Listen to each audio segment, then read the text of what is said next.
السلام علیکم ورحمۃ اللہ وبرکاتہ۔ سورۃ النساء آیت نمبر 43۔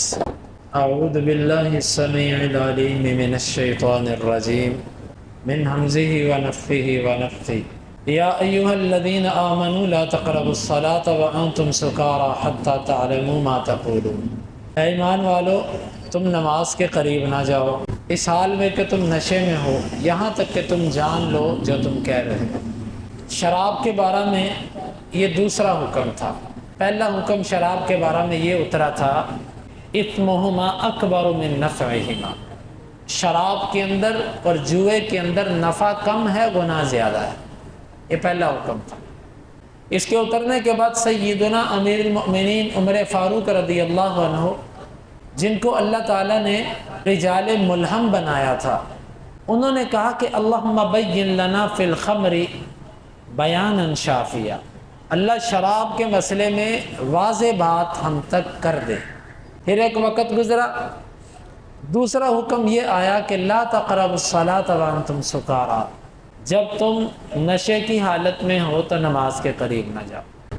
یعنی کہ اب شراب پینے کے لیے اگر کوئی وقت سوچا جا سکتا ہے تو وہ دو وقت ہے، فجر کے بعد اور عشاء کے بعد۔ ظہر، عصر، مغرب، عشاء، یہ چار نمازیں تو وقفے وقفے سے، تھوڑے تھوڑے وقفے سے آتی ہیں۔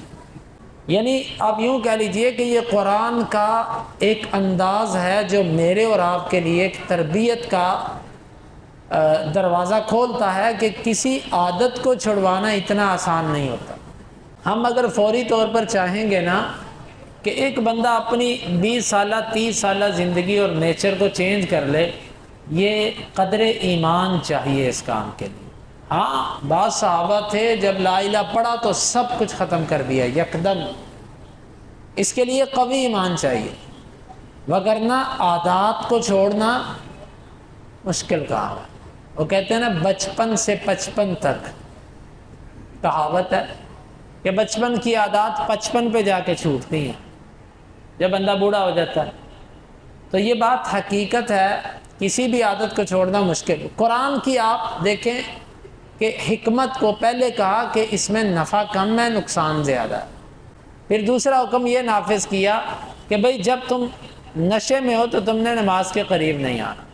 اس کا سبب بھی یہ بیان کیا جاتا ہے کہ سیدنا علی المرتضیٰ رضی اللہ عنہ کی روایت جامع ترمذی کے اندر آتی ہے کہ انصار اور کچھ لوگ جمع ہوئے ایک انصاری کے گھر پہ، وہاں پر انہوں نے سری کا گوشت پکایا اونٹ کی، ہم نے وہ کھایا اور اس کے بعد ہمیں شراب بھی دی گئی، وہ پی، اور اس کے بعد نماز کا وقت ہو گیا۔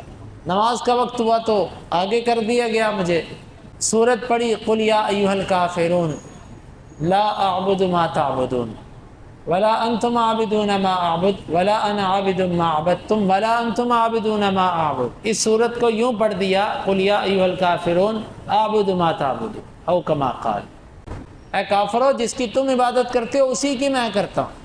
اللہ رب العالمین نے یہ آیت اتار دی کہ آج کے بعد جب تک تم میں سے کوئی نشے کی حالت سے نہ نکلے اور نماز کے قریب نہ آئے۔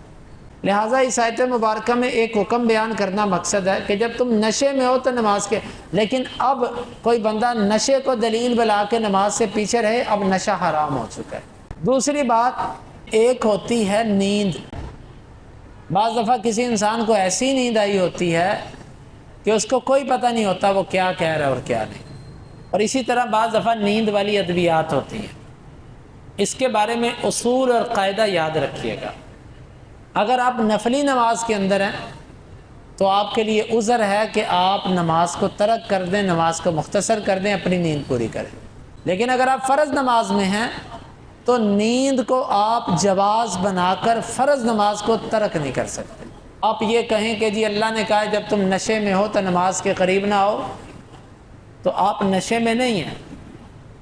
آپ کو فرض نماز میں جتنی بھی گہری نیند ہو اس کو ترک کرنا ہے، آپ اس کو مختصر کر لیں، نماز لمبی نہ پڑھے۔ اگر جماعت سے پڑھنی ہے تو پڑھنی پڑے گی۔ وہ جو حدیث کے اندر آتا ہے نا کہ جب تم میں سے کوئی نماز کے اندر اونگتا ہو تو وہ نماز کو ترک کر دے، کیونکہ ممکن ہے کہ وہ دعا کی بجائے اپنے پر بد دعا کرتا ہو۔ یہ نفل نماز کے بارے میں۔ لیکن فرض نماز کو نیند کی وجہ سے ترک نہیں کیا۔ ہاں نیند ایسی ہو کہ آپ کو پتہ ہی نہیں چلا تو وہ رخصت ہے۔ لیس فی النوم تفریط انما التفریط فی الیقظہ، حدیث میں آپ نے فرمایا کہ انسان کی کوتاہی جو ہے وہ بیداری کے اندر ہے، نیند کے اندر جو کوئی چیز چھوٹ جاتی ہے اس میں انسان گناہگار نہیں ہے۔ آپ سوئے ہیں، گہری نیند سوئے ہیں، آپ کو پتہ ہی نہیں چلا، نماز گزر گئی، کوئی بات نہیں۔ لیکن آپ کو پتہ ہے کہ نماز کھڑی ہونے والی ہے اور آپ کہتے ہیں یار مجھے نیند آئی ہے، میں ابھی سوتا ہوں، بعد میں اٹھ کے پڑھوں گا، نہیں، غلط، یہ جائز نہیں ہے۔ لہٰذا نشے پر آپ نیند کو جوڑ نہیں سکتے آپ۔ تیسری بات یہاں سے یہ سمجھ آتی ہے، انسان جب نماز کے لیے آئے تو وہ اس کیفیت میں آئے کہ وہ چاقو چوبند ہو، اس کو احساس ہو میں کیا کرنے جا رہا ہوں۔ اگر اس کو پتہ ہی نہیں، اتنا وہ مدہوش ہے کہ اس کو پتہ ہی نہیں وہ کیا کہہ رہا ہے، تو اسلام کہتا ہے تم ابھی رک جاؤ۔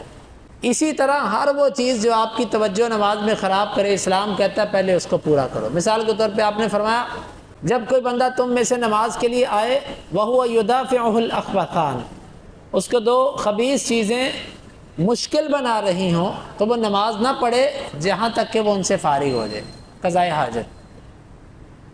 ایک بندہ کہتا ہے میں واش روم گیا تو میری رکعت رہ جائے گی، نہیں، شریعت کہتی ہے اگر تمہیں واش روم کی ضرورت ہے اور اس کیفیت میں ہو کہ وہ تمہارے لیے مشکل بنا سکتی ہے تو پھر تم پہلے واش روم جاؤ، رکھتے چاہے ایک گزرے چاہے دو گزرے۔ اسی طرح کھانا سامنے موجود ہے اور آپ کو بھوک بھی لگی ہے، اسلام کہتا ہے پہلے کھانا کھاؤ پھر نماز کی طرف جاؤ، چاہے ساری نماز گزر جائے۔ اس طرح عبداللہ بن عمر کے بارے میں آتا ہے کہ وہ مغرب کے وقت کھانا کھاتے ہوتے تھے اور نماز ہو رہی ہوتی تھی۔ اور اسی طرح یہ بھی فرمایا کہ جب تم نماز پڑھتے ہو اور تم اقتلوا الاسودین، دو چیزوں میں سے کوئی ایک چیز سیاہ یعنی سانپ یا بچھو یا زہریلی چیز تمہارے سامنے آ جائے تو تم اس کو پہلے قتل کرو پھر نماز پڑھو۔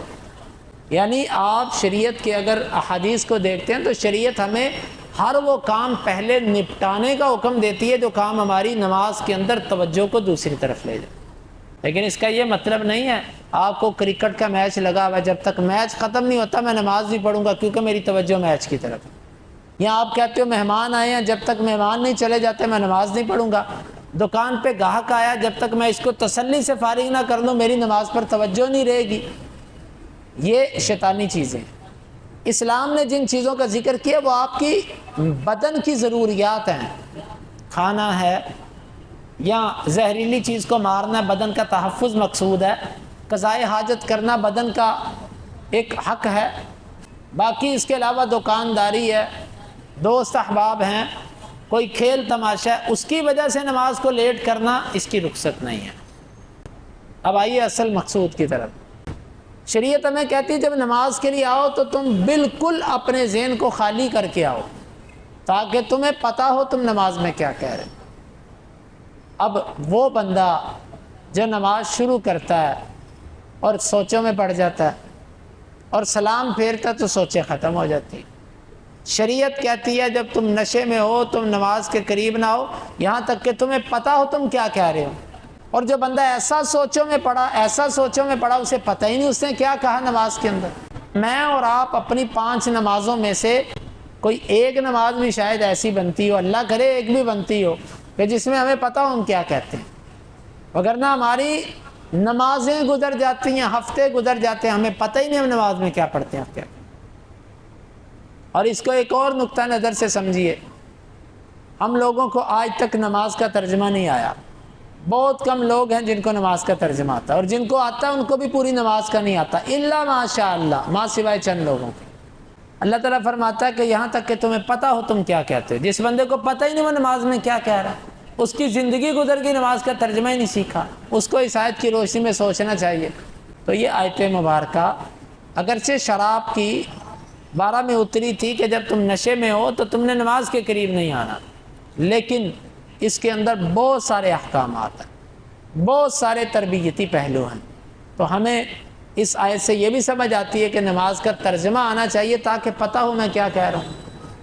ہمیں یہ بھی سمجھ آتی ہے کہ نماز کے اندر خیالات میں نہیں جانا تاکہ مجھے پتہ ہو میں کیا کہہ رہا ہوں۔ ہمیں یہ بھی سمجھ آتی ہے کہ ہر وہ چیز جو ہماری توجہ کو نماز سے ہٹاتی ہو اس کو پہلے ختم کرنا ہے۔ یہ سب چیزیں اس آیت مبارکہ سے معلوم ہوتی ہیں۔